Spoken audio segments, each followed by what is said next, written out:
તો કલ્કી તો અત્યારે હાલે છે બોક્સ ઓફિસ પર, પણ પાર્ટ 2નું શું સીન છે એ જોવાનું છે. તમે ફિલ્મ જોઈ તો તમને ખબર જ છે સ્ટોરી અધૂરી છે, બરોબર. હવે ભગવાન જન્મ લેવાના છે અને કમલ હસનમાં પણ ભગવાન જેટલી શક્તિઓ આવી ગઈ છે. આ બધું તમે જોયું હશે. અંતમાં તમે પાર્ટ 1 ન જોયું હોય તો વિડીયો અત્યારે સ્કીપ કરી દેજો, કારણ કે કદાચ એવું બની શકે આગળ કે અમુક સિક્રેટ છે આ વિડીયોમાં ખુલી જાય, એટલે સ્કીપ કરી દો, વિડીયો બંધ કરી દો. જે લોકો જોઈ છે એની વાત છે. તો તમે જોયું અંતમાં, ફિલ્મના અંતમાં, કે કમલ હસન છે એક હવે શક્તિશાળી, એનામાં શક્તિ, ભગવાનની શક્તિ આવી ગઈ છે. એટલે ગાંડીવ છે એ પણ ઉપાડી લીધું. એટલે હવે ભગવાન વર્સિસ ભગવાન થશે. પહેલાં તો તમને કહી દો કે ઘણા લોકોની એવી ફરિયાદ છે કે ફિલ્મમાં સ્ટોરી છે થોડી કન્ફ્યુઝન છે, થોડી ખબર નથી પડતી. તો મહાભારત પછીની સ્ટોરી છે. મહાભારતનું યુદ્ધ પૂરું થયું, બરોબર. ભગવાન શ્રી કૃષ્ણએ અશ્વત્થામાને શાપ આપી દીધો કે મૃત્યુ હવે તમને અડી પણ નહીં શકે, તમારે હવે અમર રહેવાનું છે.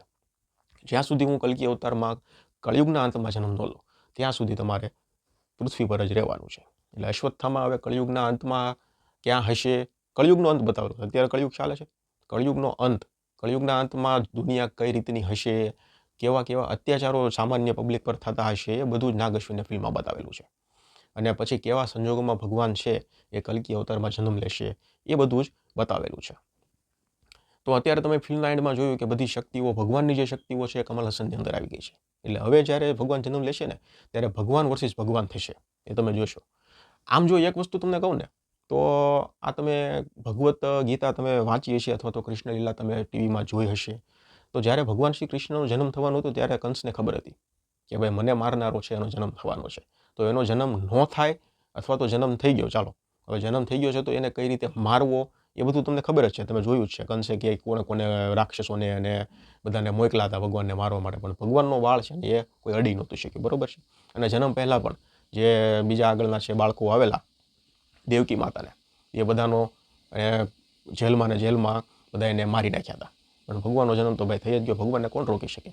તો એ અત્યારે તમે આમ કોણ તો આ નવા અવતારમાં આ જે કમલ હસન છે ને કંસના રોલમાં કહી શકાય. એને ખબર છે કે ભાઈ ભગવાન જન્મ લેવાના છે, તો ભગવાન જન્મ ન લે એની માટે શું શું કરવું ને એ બધું જ આપણને આ ફિલ્મમાં બતાવેલું છે. પણ પછી ભગવાન તો ભાઈ છે, એને કોણ રોકી શકવાનું, ભગવાન જન્મ લઈ લેશે. હવે આગળના ભાગમાં ભગવાન જન્મ લઈ લેશે, પછી શું થશે એ જ આપણે આ ફિલ્મમાં જોવાનું છે. એટલે તમે કહી શકો ને કે નવી કૃષ્ણલીલા, અત્યારની આધુનિક કૃષ્ણલીલા, એ તો પણ ચાલે. એટલે વાત એમ છે કે હવે બીજો ભાગ છે એ ક્યારે આવશે. તો આ ફિલ્મના જે પ્રોડ્યુસર છે ને એણે અનાઉન્સ કરી દીધું છે કે ભાઈ ફિલ્મનું જે શૂટિંગ છે એ 60% પૂરું થઈ ગયું છે. તો તમને એમ થશે કે ભાઈ 60% શૂટિંગ પૂરું થઈ ગયું તો હવે આવતા વર્ષના એન્ડમાં ફિલ્મ આવી જોઈએ, પણ નહીં. શૂટિંગ 60% પૂરું થયું છે. કદાચ ચાલો માની લઈએ કે આવતા વર્ષમાં ફિલ્મનું શૂટિંગ 100% કમ્પ્લીટ થઈ જાય, પણ મેઇન કામ આનું VFXનું છે. તમે પહેલા ભાગમાં VFX જોયા ને, મેઇન કામ VFXનું છે. એટલે ન્યૂઝ અત્યારે એવા છે કે આજથી 3 વર્ષ પછી આ ફિલ્મનો બીજો ભાગ આવશે. આજથી 3 વર્ષ પછી 60% શૂટિંગ કમ્પ્લીટ થઈ ગયું છે, છતાં 3 વર્ષ લાગશે, કારણ કે મેઇન કામ આના VFX CGI એનું જ છે, એમાં જ સખત ટાઈમ લાગે એવું છે. એટલે 3 વર્ષ પછી આ ફિલ્મનો બીજો ભાગ રિલીઝ થશે, અત્યારે એવી અપડેટ છે. બીજી વસ્તુ, કમલ હસનનો રોલ પહેલા ભાગમાં 15 થી 20 મિનિટનો હતો લગભગ, પણ બીજા ભાગમાં કમલ હસનનો રોલ છે ને એ મુખ્ય આવશે. એટલે બીજા ભાગમાં વધારે જામશે ફિલ્મ, કારણ કે અશ્વત્થામા, કમલ હસન અને પછી કર્ણા. તમને ખબર જ છે કર્ણા કોણ છે. એટલે 3 જામશે, ત્યારે બીજો ભાગ પહેલા ભાગ પર કરતાં પણ જબરજસ્ત બનશે અત્યારે એવી આશા છે. અને પ્લસ ભગવાન તો જન્મ લઈ લેશે કલ્કી અવતારમાં, એટલે ભગવાન કૃષ્ણના પાત્રમાં કોણ આવશે, ભગવાન કલ્કીના પાત્રમાં કોણ આવશે, કયો હીરો આવશે, કયો એક્ટર આવશે, એ પણ જોવાનું થશે. એટલે બીજો ભાગ ખરેખરનો જામવાનો છે. તો અત્યારે અપડેટ એ જ હતી કે અત્યારે ન્યૂઝ છે 3 વર્ષ પછી આ ફિલ્મ આવશે. અત્યારે 60% શૂટિંગ કમ્પ્લીટ થઈ ગયું છે.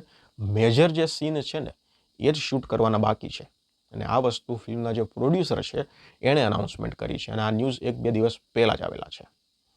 એટલે હવે જોઈએ આગળ જે કંઈ અપડેટ આવે એ બધી અપડેટ આપણે ડિસ્કસ કરતા રહીશું. ધન્યવાદ.